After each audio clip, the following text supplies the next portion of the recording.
welcome back. This is your licensed neighborhood financial advisor, Chris Woodford, to talk about the bloodline of an economy or society, which in modern times, it's oil.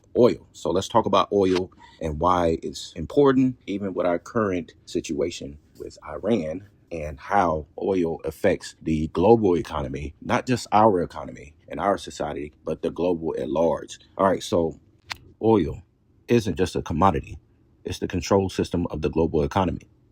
Nearly every sector, transportation, logistics, agriculture, manufacturing, even military operations, runs on energy derived from oil.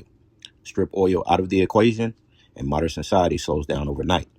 That's why geopolitical tension in regions like Iran carries global consequences far beyond politics. This isn't just about conflict, it's about flow. Roughly a fifth of the world's oil supply moves through the Strait of Hormuz, one of the most critical arteries in the global energy system. When that corridor is threatened, even hypothetically, markets don't wait for a disruption. They price in risk immediately. And risk has a cost. Oil prices surge not only on actual shortages, but on fear of disruption. That fear alone can ripple through the entire global economy.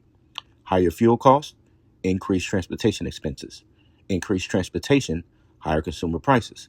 Rising costs, inflation pressure on central banks. Inflation, higher interest rates or delayed rate cuts. Higher rates, slower economic growth. One flashpoint can trigger a global chain reaction. We've seen this before during events like the 1973 oil crisis, when energy supply shocks reshaped economies, policies, and global power structures for years. What makes today different is scale and speed. Markets are faster, supply chains are tighter, economies are more interconnected than ever. A disruption in one region doesn't take months to spread, it takes minutes. And here's the deeper layer most people miss. It's not just about oil supply, it's about market psychology. Uncertainty drives speculation. Speculation drives volatility.